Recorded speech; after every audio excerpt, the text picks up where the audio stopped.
Teorias da conspiração, ficção científica ou paranoia. A verdade é que todas as potências contaram com organismos encarregados de recolher informação e investigar o fenómeno OVNI. Yo entiendo que cuando, por ejemplo, entidades militares se interesan tanto por este tema es porque algo hay detrás de ello, ¿no? Actualmente, si tú vas a una agencia gubernamental y les preguntas si existe un fenómeno OVNI, nunca te lo van a negar. Sí existe. Está fotografiado, está ahí. Los gobiernos tendrán más información acerca de estos temas que nosotros, pero eso no significa que tengan una idea más clara de lo que está sucediendo. Alto segredo, matéria reservada ou informação classificada. Estamos perante um fenómeno sobre o qual ninguém quer falar de forma oficial. Sabem realmente muito mais do que nós? Se assim for, diziam-nos. Si los organismos oficiales, fueran militares o gubernamentales, tuvieran más información, yo entiendo que no nos lo dirían, simplemente porque estoy convencido de que la han tenido y la tienen y no lo dicen. Los militares, que son quienes más conocen de estas historias, no nos dirán jamás que se han producido contactos abiertos entre el gobierno norteamericano o el gobierno ruso y una civilización extraterrestre. Si el poder quiere eliminar el tema OVNI de nuestras vidas, lo primero que tiene que hacer es que a ti no te importe. Na eventualidade de facto estes objetos serem de fora, chegam cá com recurso a tecnologia, com recurso a combustível, um tipo de tecnologia brutal. Como é que íamos utilizá-la? Era para que fins? Existe un gran miedo en las altas esferas a que este tema algún día estalle y empecemos a pedir explicaciones sobre por qué se nos ha mentido tanto.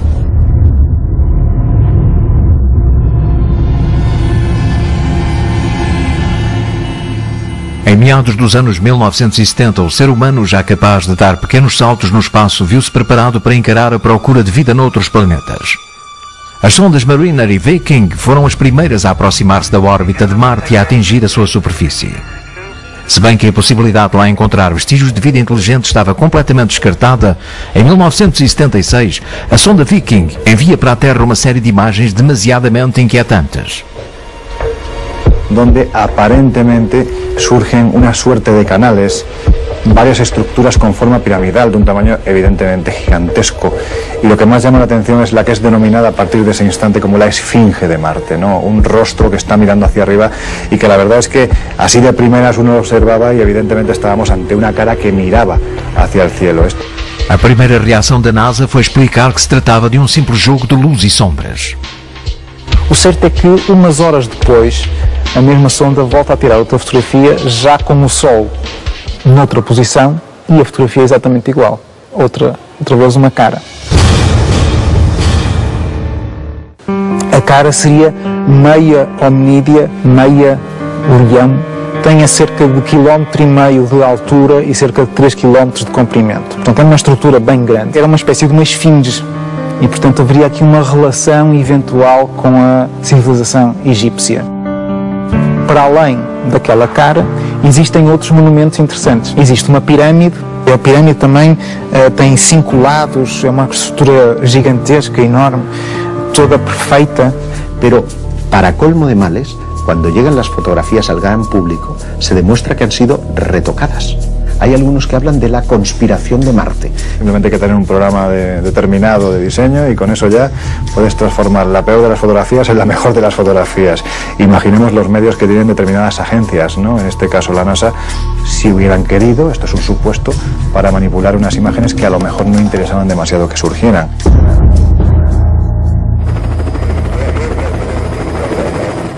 Em 1984, uma expedição científica chega à Antártida para recolher amostras de meteoritos. A solidão e as condições do continente gelado conservaram-nos intactos. Esta rocha converter-se-ia pouco depois na peça-chave sobre as investigações em Marte. Pesa quase 2 kg e é conhecida como ALH. Em 1996, a NASA apresentou à imprensa com um meteorito marciano com marcas fósseis de certos seres vivos. Desde então, este aerólito e outros recolhidos em várias partes do globo originaram um debate aceso na comunidade científica sobre estarmos sós ou não perante a prova definitiva de que em Marte também houve um momento em que houve vida.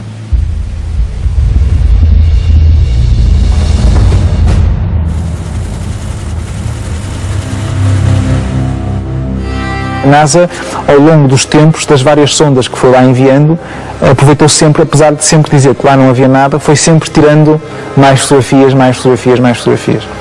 Mas sempre descredibilizando. ¿No? Pero fíjate qué curioso. Resulta que esas caras se ubican en Marte justo en la misma zona en la que en la Tierra, si hiciéramos una correspondencia, estarían situadas nuestras pirámides. Podríamos inferir, por tanto, que están realizando un espejo del cielo en la Tierra. Algunas de esas construcciones tenían diferentes ángulos rectos y tenían diferentes proporciones entre sí que eran lógicas. O sea, como si fuesen las ruinas de una antigua ciudad. Lo que puede haber habido ahí es algo que se nos escapa. Ahora, vestigios de otro tiempo hay.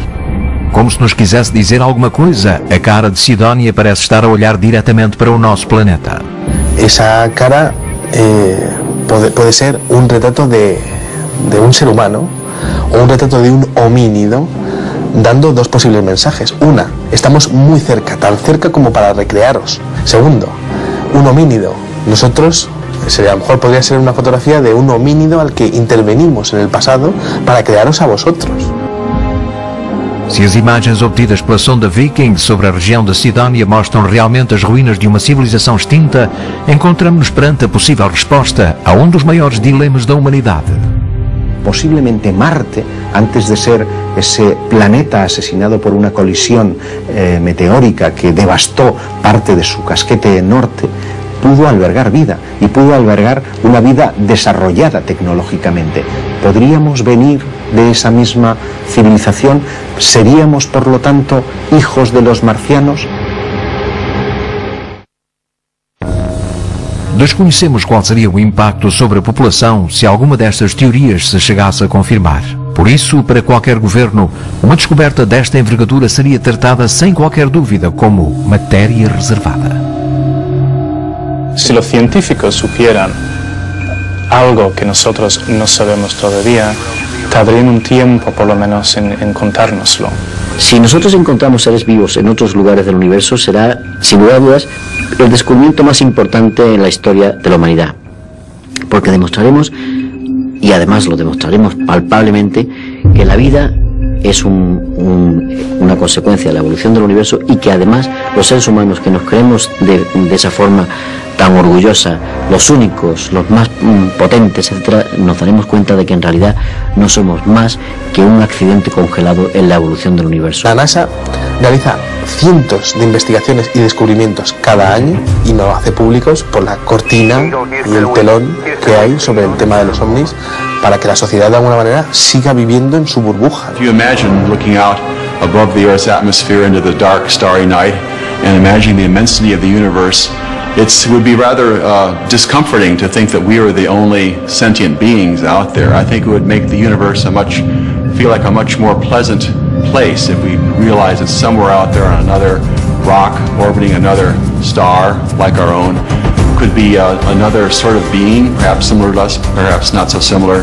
looking back in our direction and wondering if we existed. El problema es que todavía hay culturas, pueblos, religiones que rechazan la idea de que puede existir la vida extraterrestre. Nós, criados à imagem de Deus, eles são criados à imagem de quem?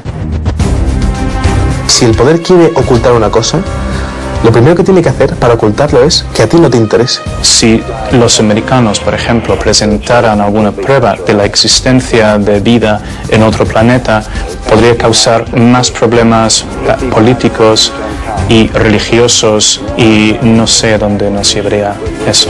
Esta informação, podendo vir a público, poderia criar algum pânico social. Si la civilización humana hubiera contactado o tuviera oportunidad de hacerlo en un futuro relativamente cercano con una civilización extraterrestre, no nos íbamos a enterar hasta pasado mucho más tiempo, hasta que no estuvieran atados y bien atados todos los cabos que permitieran a nuestros gobiernos de la Tierra tener una cierta seguridad de que aquello no constituye un peligro para nosotros. Traz de alguma forma problemas, é verdade. Eu também compreendo que a democratização do acesso a uma tecnologia demasiado potente pode ser complicado, porque nós, enquanto seres humanos, somos muitas vezes muito maus no emprego da tecnologia. Não é? Somos muito animais e, portanto, aí também se compreende que possa haver algum controle de informação. Em 1953, a Força Aérea dos Estados Unidos coloca em marcha o projeto Livro Azul, com o objeto de determinar se os chamados OVNIs constituíam uma ameaça para a segurança nacional. Foram recolhidos 12.618 relatórios, dos quais 701 foram classificados como inexplicáveis. O projeto chegava à conclusão que era aconselhável empreender uma campanha de desacreditação para diminuir o interesse público. Pedia a utilização de meios de comunicação, incluindo a Walt Disney, psicólogos, astrónomos e pessoas famosas para ridicularizar o fenómeno e propor sempre explicações o mais convencionais possível. Para muitos investigadores, são estas as bases da política da Força Aérea, não só depois do relatório do projeto Blue Book, mas também na atualidade. Una de las conclusiones a las que llegan es que deben ocultar la información, desprestigiarla, desmentirla, hacer una campaña desinformativa que lleve al público a hablar cada vez menos acerca de los ovnis. Estas conclusões e estes protocolos de atuação foram exportados para todos os países do bloco ocidental. Os Estados Unidos sentiam a necessidade de saber o que acontecia. Ahora, en España hay evidencias de muchísimos casos de naves extrañas caídas y ocultadas por los americanos en colaboración con Fuerzas Armadas Españolas. Las investigaciones oficiales del gobierno español, del entonces llamado Ministerio del Aire, comienzan a raíz de un sondeo que efectúa por todas sus embajadas el gobierno de los Estados Unidos, instado por la Agencia Central de Inteligencia, instado por la CIA, en donde se solicita información a cada uno de los países a través de sus diferentes embajadas sobre investigaciones que se puedan estar llevando a cabo por militares respecto a ovnis. En 1968, el gobierno de Franco manda una circular para que cualquier información relativa al fenómeno OVNI o posterior observación a partir de esa fecha sea notificada al Ejército del Aire. Y es así como se inicia la carrera de los expedientes o la clasificación de los no identificados en suelo español. A partir de esa fecha se empieza a acumular, por tanto, una ingente cantidad de informes. Y cuando sucedía algo, los que preguntaban eran los oficiales norteamericanos, e incluso cuando algún piloto descendía de su avión después de haber observado algo extraño en los cielos, su testimonio lo ofrecía por escrito, lo entregaba por un lado al ejército español, pero por otro era consultado también por el ejército norteamericano. Em 1992, o Ministério da Defesa espanhol inicia um processo de desclassificação de casos relativos a OVNIs através do Comando Operacional Aéreo. Nestes são recolhidos 90 dos casos que foram investigados. Perseguições através de caças, avistamentos, detecções de radares civis e militares, aterragens de objetos estranhos ou, inclusivamente, aviões comerciais que foram obrigados a aterrar perante a presença de artefactos desconhecidos. A partir de 1991, que se empieza a desclasificar toda la información contenida en esos archivos, más de 2.000 páginas, lo que ocurre es que cada informe venía acompañado de una conclusión. Aquello que no encajaba con esas explicaciones que eran, vamos a denominarlas así, convencionales, se decidía suprimirlo. Y por lo tanto es una desclasificación llena de taras y llena de problemas. Los investigadores se dieron cuenta de que había partes que habían sido literalmente mutiladas, que había añadido sospechosos. Primero, no se han desclasificado ni mucho menos todos los informes que se conocen. Faltaban películas, faltaban fotografías. Viajeros que iban a bordo de aviones habían filmado un ovni y les habían sido requisados. ¿Dónde están esas filmaciones? El suceso de diciembre del año 1990 en Galicia, cuando durante nada más y nada menos que 12 horas una serie de objetos no identificados aparecen en las pantallas de radar. Aquello motiva únicamente un expediente de 2-3 folios. Sin embargo, lo que sucedió fue mucho más grave. Se sabe y se conocen otros documentos que son mucho más importantes. Podemos llegar a concluir sin ningún riesgo que no se ha dado a conocer toda la información. No es creíble. Los análisis que se han hecho no son creíbles y son una manipulación burda. Dentro de la desclasificación OVNI española hay casos muy importantes. Yo te podría decir que evidentemente el que es un clásico, ¿no? El caso Manises. Caso Manises. Este relatório descreve como, no dia 11 de novembro de 1979, um avião Super Caravelle da companhia TAI com 109 passageiros levanta voo de Maiorca com destino a Tenerife. O piloto e a tripulação observam uma série de luzes vermelhas que se dirigem em rota de colisão para eles. Nervosos pedem informações via rádio, mas nem o radar militar nem a torre de controlo, apesar de captarem o sinal daquele objeto, conseguem dar uma explicação. La conversación que mantienen los pilotos con torre de control es absolutamente fascinante porque te das cuenta del temor tan tremendo que muestran estos pilotos ante algo que desconocen, que sube y baja a una velocidad vertiginosa. Mudaram a rota e levaram o avião para evitar uma possível colisão. Mas aquelas luzes fizeram exatamente o mesmo e colocaram-se a apenas 500 metros. Vêm-se obrigados a aterrar de emergência no aeropuerto de Manises. También desde el propio aeropuerto de Manises, los responsables civiles del aeropuerto pudieron ver aquel objeto. Era a primeira vez na história que um avião comercial se via obrigado a aterrar devido a um avistamento de um OVNI. Pouco depois, o exército faz descolar um caça-Mirage da base aérea de Los Llanos. É levada a cabo uma incrível perseguição durante mais de 3 horas. El propio Fernando Cámara, que era el piloto que manejaba este Mirage, pues asegura que aquello está jugando con él, que no es capaz de cogerlo y que eso, sea lo que sea, no pertenece a una tecnología humana.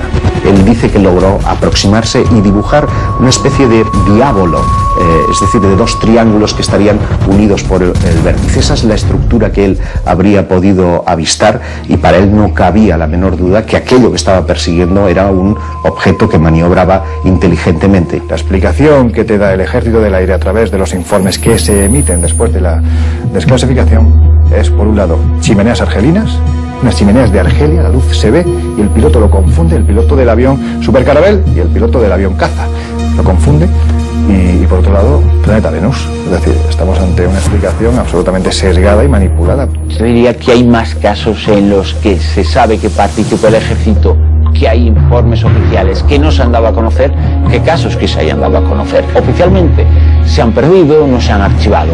Extraoficialmente y por lógica tenemos que pensar que algo se quiere ocultar sobre ese tipo de eventos. Um dos casos mais alarmantes que ocorreram na Península e que não aparece na desclassificação é o que aconteceu em 1996 na base aérea de Morón de la Frontera.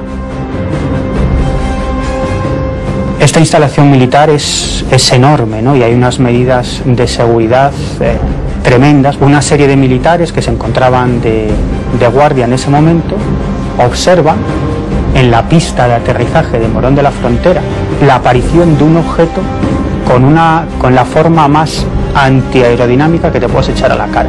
Un objeto en forma de Zeppelin, enorme, con una serie de luces a su alrededor y parecía que iba a tomar tierra. Cuando han recorrido prácticamente la mitad de la pista de aterrizaje, pega un acelerón y en décimas de segundo se convierte en un punto de luz lejano y desaparece. Embora o exército sempre se tenha mantido fiel à postura de negar cada caso, encontramos sérias contradições no interior da desclassificação de 1992. Te digo que tuvieron un fallo porque desclasificaron la conocida como IG 40/5, que es una instrucción, una serie de folios donde te dicen a los militares pues cómo tienen que comportarse ante un testigo, ante la posibilidad de que haya habido un aterrizaje, ante la posibilidad de que haya de esa nave hayan bajado una serie de humanoides. Es decir, si tú no crees, ¿para qué remites eso a todas tus bases y acuartelamientos? Algo detrás hay, cosas tan sumamente completas como son folios en los que tienes que describir cómo es el supuesto tripulante de esa supuesta nave extraterrestre. O fenómeno OVNI foi estudado e manteve em alerta as altas instâncias do exército durante décadas. Continua a ser importante para eles? Hay un pequeño error, es pensar que el fenómeno en España no es secreto, sigue siendo secreto, sigue clasificándose todo aquello que después de una investigación pueda considerarse como no explicado. Siempre hay algún segmento dentro del ejército y por supuesto en su colaboración con el ejército norteamericano que está pendiente del tema. Si algún ovni cae en el territorio nacional, inmediatamente será cercado y habrá sobre él, se tenderá el pacto de silencio que hay en torno a este tema. Pero también hay militares que estando dentro de los principales lugares donde se produjeron esos incidentes salen diciendo que no, que lo que allí hay pertenece a inteligencias de otros planetas y que ellos mismos, como gente preparada que han sido, como parte de esa USAF, que han estado dentro en el meollo de la cuestión, aseguran que es auténtico. Temos o caso de Robert Dean, sargento, fez parte do comando da NATO nos anos 60 e que diz ele ter tido acesso a um estudo feito pela NATO que seria uma coisa assim deste tamanho. Nesse estudo já estavam catalogadas quatro espécies de seres humanoides. 2 dessas espécies eram tão idênticas a nós que facilmente seriam confundidas na rua e, portanto, que as altas patentes militares andavam um pouco assustadas, porque facilmente, quer dizer, não sabiam se eles andavam nos corredores da Casa Branca ou noutro sítio qualquer e não sabiam.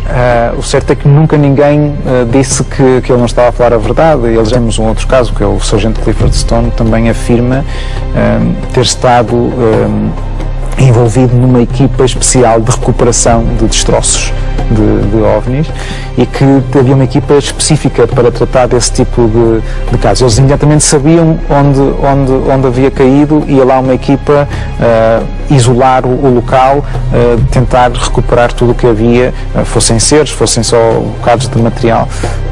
E sim, ele afirma que sim, que viu cadáveres de seres, viu seres ainda vivos de algumas recuperações que fez. Es posible que haya alguien en el gobierno que tenga una idea más clara que nosotros, pero no significa que el gobierno en sí sepa lo que está ocurriendo en el mundo, si algo está pasando. O certo é que uma biografia de Clinton, em que ele afirma que quando esteve candidato à presidência havia 2 coisas que queria saber mal chegasse à Casa Branca: quem matou Kennedy e se os OVNIs eram reais. Mas infelizmente nunca soube nenhuma das respostas. Todo esto pertenece a la gran cortina de humo que hay detrás del fenómeno OVNI. Es decir, los gobiernos, los militares, los ejércitos del mundo tienen cada uno cientos, miles de documentos con investigaciones muy explícitas y muy claras sobre el fenómeno OVNI. La cuestión es que cuando se produce un avistamiento y entra inmediatamente en acción un cuerpo militar para ver qué es lo que ha ocurrido, esa información por sistemas se clasifica como materia reservada. Pasa por ser el tema tabú de todos los gobiernos. Todos como que pasan por encima, nadie habla, nadie comenta nada, ¿no? Pero está aí. Diferentes governos, agências de informação e centros espaciais destinaram orçamentos e desenvolveram investigações com a intenção de saber mais sobre o fenómeno OVNI. Por que investir tantos esforços num fenómeno do qual asseguram nada saber? E, sobretudo, por que razão aquilo que seria a maior descoberta da história da humanidade continua hoje a ser considerada matéria reservada?